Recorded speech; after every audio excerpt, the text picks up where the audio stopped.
And our colleague Carrie Gracie is in Coventry for us today at a factory that was saved by Chinese investment. Carrie, over to you. Thanks very much. Yes, this is the London Taxi Company plant in Coventry. And I don't know if you can hear me at all, but this one's just come in off the road. It's wet already because it's been raining out there, but just to check that it's absolutely watertight, they're going to put it through the water test here in a mo. When it comes out, gets polished up, and then it's fit for the final road test. So I'm learning a lot about cars this morning, but I'm learning a lot also about Chinese inward investment to the UK, which is a hugely new phenomenon.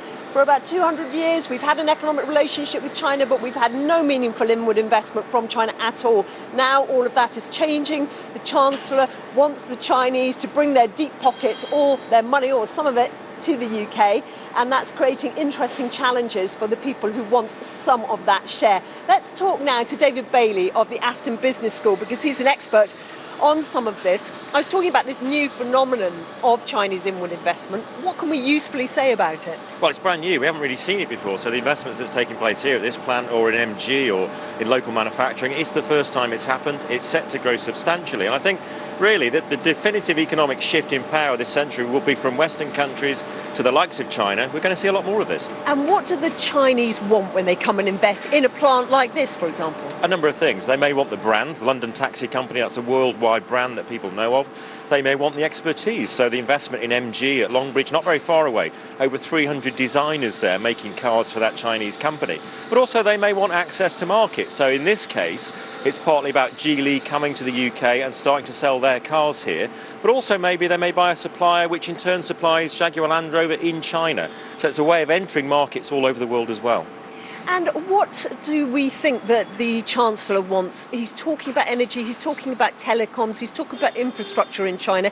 How much can he really expect the Chinese to cough up to support the British recovery? I think there is a sizable opportunity in terms of Chinese investment in infrastructure, in energy in the UK, as well as in manufacturing. This is a country running up big trade surpluses. They have huge potential funds. Let's hope some of that investment comes not only into infrastructure, but supporting our manufacturing base. And one of the big issues here is that small companies are growing in manufacturing. They can't access funding. There's a great opportunity for Chinese investors to come in and for both sides to get benefits. And is there anything we need to be careful about? I mean, there are some countries which are worried that some of the big Chinese companies shouldn't be getting hold of key assets. Is that something we should be concerned about? It's certainly something we should think about. I mean, I think that when it comes to key strategic assets, the UK has always been much more open than, say, the United States, where they've been concerned over infrastructure, the internet, a whole range of different areas where Chinese companies, especially government-owned ones, wouldn't be allowed in. So we take a different view, but we should still be concerned, I think, about whether some of our key economic assets are under foreign control. Interestingly, this region here, they've been telling me at the plant this morning, is now the biggest, China's their biggest export market for the Coventry area. Is that going to grow further? Yes, it is, and I think there's some figures recently suggesting that exports from the West Midlands to China will probably grow more quickly than from Germany over the next few years. I mean, it's the biggest market already for Jaguar Land Rover, for Bentley, for Rolls-Royce, Aston Martin just down the world. You've got a huge middle class emerging in China, keen to show off their wealth.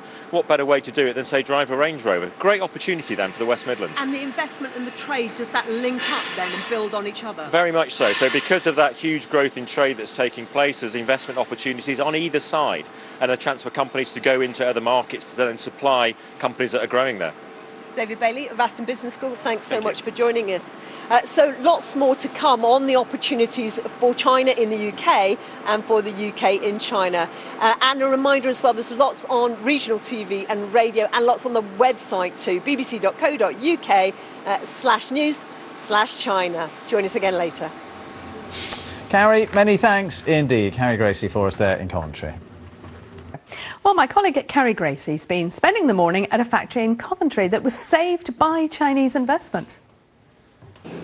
George Osborne wants a lot more Chinese investment in the UK economy. Here at the London Taxi Company in Coventry, they know all about Chinese investment because this plant simply wouldn't be here without their chairman Lee, who they talk about, some kind of Wizard of Oz character. He's not here today, sadly, otherwise it would have been fun to meet him. But anyway, we see his influence. These taxi bodies have come in from Shanghai. They're waiting for assembly to be married with the chassis. The chassis also come in from China. Some of the parts, though, from Italy, and some of the parts made here in the UK. So it's a global product. There's a lot more Chinese money to be had. Other businesses as well. Let's talk to Terry Spall. Terry, you work with MIRA, which is an engineering testing facility, and you're looking for Chinese money for your enterprise zone just up the road in Nuneaton. So why do you want the Chinese involved? Well, I think we have a great opportunity for some Chinese companies who want to do R&D in Europe, and there's lots of great reasons for that. The Chinese automotive industry's moved on considerably. They recognise the value of being a global player, and to do that, really, they've got to have an R&D base in Europe, and we have a really good, strong offering in that area.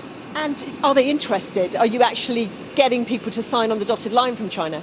We've got great interest, to be honest. We've been actively marketing the technology park out in China for 3 years.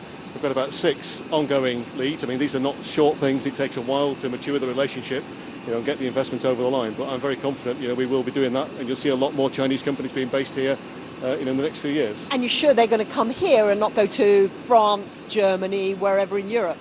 I think the UK has got a particularly strong attraction to China, and if you look at the figures, we attract more than double any other European nation's investments from China. And why is that?